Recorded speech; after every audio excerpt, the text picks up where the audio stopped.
Welcome back to Animal Crossing New Horizons. I'm dear darling, as you see what's going on our lovely island of Fawnhollow today, where it's a weekend. I have zero video backlog, so I need to get on that after this Animal Crossing episode. Like, I don't even have an Okami episode recorded for today.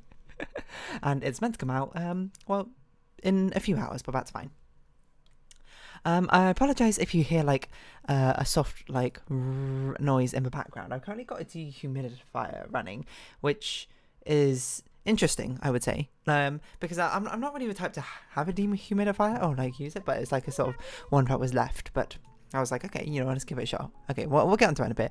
Hello everyone, right now in Fawnhallow, it's 1:55 p.m. on Saturday, January 20th, 2024. I feel like my throat also feels very iffy today. But yeah, a dehumidifier, if you don't know, it's a machine, well, I mean, I guess it's kind of in the name, isn't it? Excuse me. It's a machine which dehumidifies a room. It runs, and I guess it takes some moisture out the air or something. How it does that, I guess, through condensation. I've not really thought about it. But it's something I've not bought for myself. Like a family member has bought it, and now it's like sort of been left it, and I'm sort of trying it. Why not? Because apparently, like some of the times you're meant to use it, well, theoretically, the times where the dehumidifier is best is during the winter months, because that's when mold and, well, maybe not moss necessarily, but mold build-up can certainly be at its highest because it's cold, it's wet, it's damp, and that's, yeah.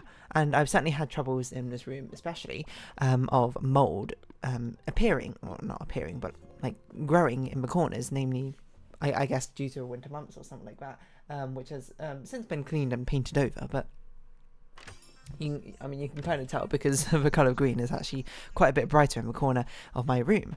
So I don't know, like, the dehumidifier is running. We'll see how much water it ends up collecting. I did look at actually the reviews for this dehumidifier. It's just one off Amazon as far as I can tell, and then it was like, yeah, it collects water, and then for some reviews were like, yeah, it does exactly what it says it does. It just might not do it on a large enough scale because it's quite a small one, to be fair, which, depending on, I suppose, how much humidity you want to take out of your room, would affect that.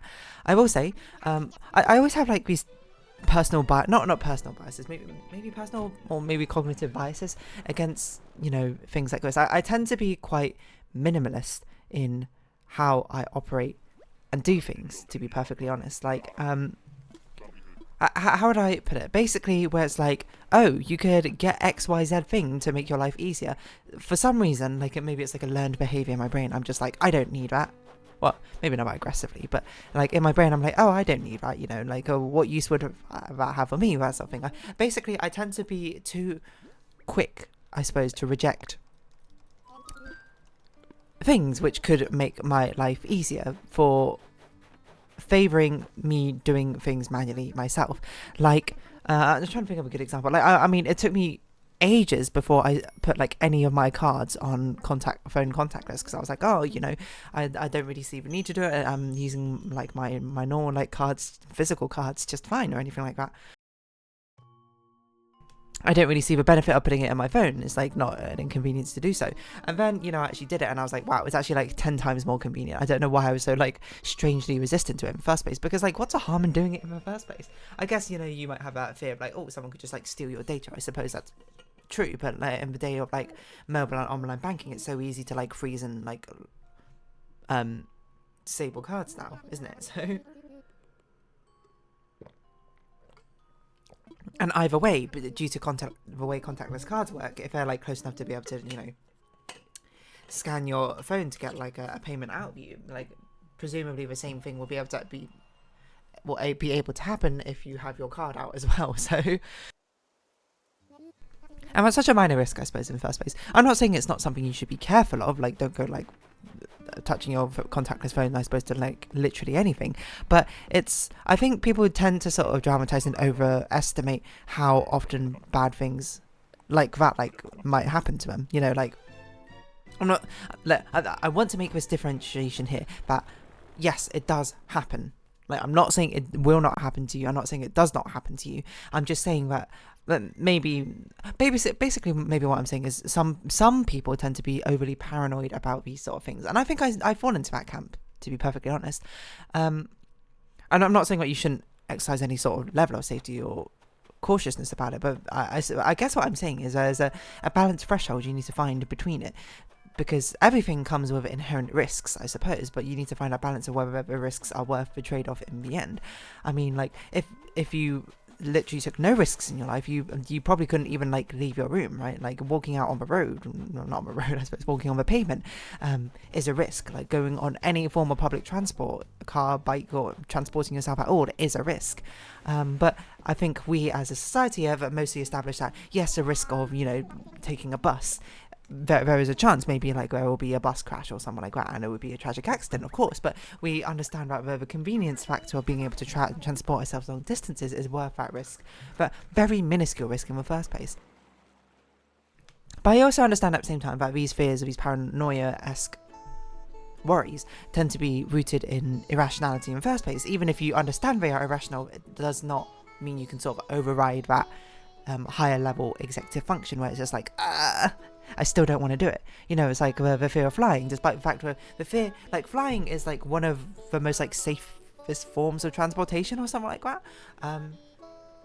I guess it's just so far detached and removed from reality that it makes it feel strange. It makes it feel even more scary, which is fair. Like, I mean, I can't really comment on what a fear of flying is like. I don't have a fear of flying, and I never have, so it's not like, I also don't have a fear of like any transportation mode, so it's not something I can really like draw conclusions with or like relate to in any sort of like empathetic way. I can only really do it in a sympathetic way. Excuse me, not to say I don't have fears, but this is not the direction I thought I was going with this conversation. I thought I was going to talk about dehumidifier, but here we are talking about like irrational fears, I suppose, or fears of transport. But I remember watching, I can't remember what show it was, but it was a show ages ago where I think it was like a series of like 6 or so episodes or something where people tried to get over a fear of XYZ.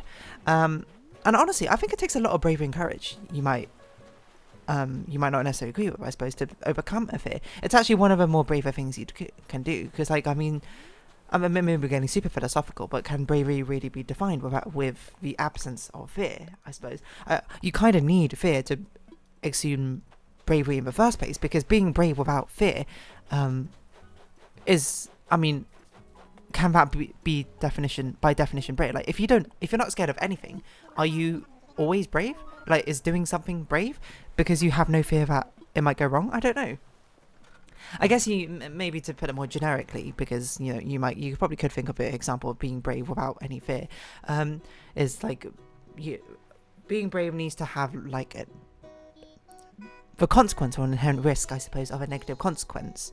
Otherwise, it's not bravery. It just is what it is, you know. So that's why I say I think it's a very brave thing to both, you know, acknowledge you have an irrational fear, and then 2, take the steps to overcome it. Like, it's basically, you know, in the same vein of trying to be a better person. And I'm not saying that necessarily your self-worth as a person or who you are as a person is defined by how fewer things you're scared of. I mean to say that, like, it's a road of self-improvement, and roads of self-improvement are always difficult to take in the first place, especially one which capitalizes on such a primal emotion like fear. Anyway, so long and short of this, I think it was a British show, I don't really remember, but it was basically like a group of 30 people were like, I have a fear of flying and I want to overcome it, and then they basically went through like each episode where they broke down like the fear of flying, and then made them like face it and overcome it, and then they would see like how many people they can get to overcome their fear. The thing I remember, the first episode, they had like a flight simulator, but they didn't actually take all of them on flight. They were like, how many of you are willing to try and get on this flight simulator right now? Like, simulation of being in an airplane, and see how it goes. I think there were like 30 or so, and then 2 of them, I think like, no, 3 of them signed up to do it, then like 2 of them pulled out of doing it, and one of them was just like left, and like, and maybe he pulled out as well, I can't remember. Some very small amount of people actually signed up to even try the simulator, which, I mean, I don't think that step was there to be like, oh, this is going to make you overcome your fear immediately. I think that's very much sort of there just to demonstrate to the audience these people are scared of flying, especially because a lot of people are not scared of flying. So if they watch out, they might be like, "Shah, what are you talking about? Are you scared of flying?" But flying, and seeing the sort of visceral reaction maybe is more convincing, or maybe it's just a good way to like bookend the show. And then like each of the episodes broke down a different part of flying, and then like a way to like overcome it. Like they had have you seen those like Jubilee videos, I think it is, where they have like 5 lines going across like an empty hall or gymnasium, I suppose, and then it goes from like strongly disagree to strongly agree, and then like the presenter would be like, I'm scared of flying because of XYZ, and they all like stand on strongly disagree to strongly agree, and then the ones in agree and strongly agree would be taken to like the challenge, I suppose, thing for that day, like the workshop to overcome that part of the fear of flying. I don't remember them all too well, to be perfectly honest, but one of them I do remember, which is weird because it was the episode I don't think, or maybe I did see it, I can't remember. But it was basically like, I'm afraid of flying because of like the food on airplanes, or like the services on like airplanes in general scare me, or something like that. And I remember, of course, I was like 6 or something at the time when I watched it. I was just like, what? Which is weird because it might be strange to say, I was actually surprisingly I wasn't like an insanely picky eater when I was younger, but I was more of a picky eater than I was now. Nowadays, you can ask my friends, I eat like literally anything. You just tell me it's edible, people eat this and it's not dangerous, I'll be like, okay, I'll eat it. But still things I like and don't like, but you know, the range of things I like and don't like I have my own personal scale of things, but I think if you compared everyone's personal scales together, my scale range is like minusculely tiny compared to a lot of other people's. There's not many things which go heavily into I dislike it, and there's not many things which go heavily into I love it sort of category. There's things I like and things I don't like, you know, they still have comparative comparisons, but on like an absolute scale, it's, you know, everything is contained within like 4 to 6 or something with some rare 3 and 7s maybe. That's probably how I describe it. Anyway, sorry. So I was more picky when I was younger. But even then, I was just like, what? How can you be scared of airplane food? Because for whatever reason, when I was younger, one of my favourite things was airplane food. Like, I think I spoke about this before, like the liminal feeling of like that transit period before going on holiday and coming back from a holiday used to be one of my favourite things when I was younger for really no apparent reason. Like the airport systems were, you know, fun. I suppose when you're a kid you don't have to worry about all that sort of thing. You just go here, you do this thing, you go here, do this thing. I mean, it feels such like a change up from your regular life, and it's often preceded or succeeded by a really exciting time on a holiday, right? So maybe that's positive association. So like not liking the airplane food, I suppose, always made me miss like the max amount of people we've ever had in this cafe. Was a strange concept to me, because I was just like, I would just like, I don't know, like I'm not saying that airplane food is better than regular food, but I was like quite excited to eat it. It sounds so strange to say. Nowadays I'm like, I guess now that I've tried more foods, I'm sort of just like, obviously it's not great or anything, but it's like fine. It's how I describe it. But certainly some airlines have much better foods than others. Like I went on like Japan Airlines, I think, at one point. Was it Japan Airlines? Maybe it was Hong Kong Air. It was one of the East Asian airlines when I went to Japan, and they had like, oh, maybe it was just like South Korean one, because they had like a South Korean sam. I think that's what we call it, like the wrap thing, and then to assemble it. I didn't have that for some reason. I don't know why I didn't try it. Maybe because I didn't actually understand what it was, and I didn't realise that what it was, and I wanted the other thing, which was like, I don't know, I think the other thing was like bulgogi beef or something. Maybe that's what I had. I don't remember. My friend who I was travelling with, he had it. I remember we sat next to a Korean person, and like when he got it, he was like, I don't know what to do with this. I remember South Korean like person was like, oh, this is what you're meant to do, and we were like, oh. That was a fun time. Anyway, I wonder if he remembers that memory. I pick this up every single time I come through here. Anyway, so I remember them like getting over their fear of like the airplane food, and the thing you were meant to do, at least like was, I guess, fear coach like spoke to them to get them through there, was like, oh, you should like imagine saying like, what do you think in your head when you see this? And they're like, oh, this broccoli is disgusting or something, or this broccoli looks gross. And then he's like, all right, now I want you to imagine you saying that voice line in your head, but like chipmunk it, like put it like really high pitched in your mind, and then like speed it up so it just sounds like this food is gross, this broccoli is gross, this broccoli looks gross, or something like that. And then he's like, now slow it all the way down, so it goes like, this broccoli is gross.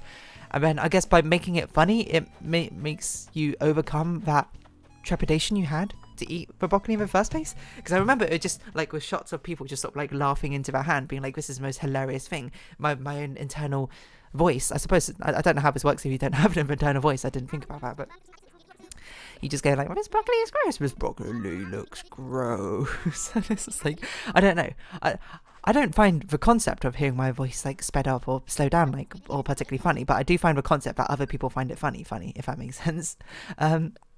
But I don't know, like it seemed to work for most of them. So maybe it's my sense of humor is not what it would work for. Maybe I go to this like psychological thing and maybe like, I don't really get it. Which honestly sounds like very me.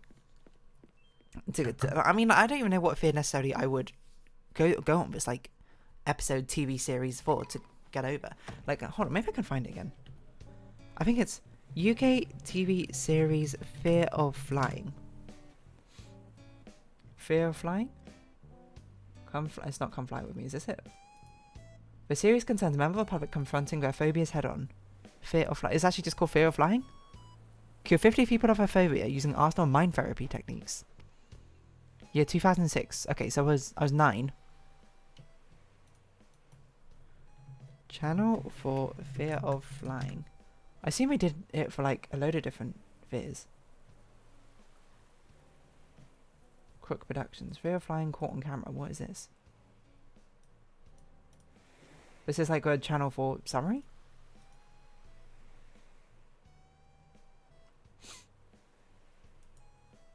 A new channel for documentary. Hold on, there's an article about it. Thank you. 2023? This is so old. Oh, not old, new. Oh, it's an upcoming one. Oh, okay, so they're like redoing it? Maybe.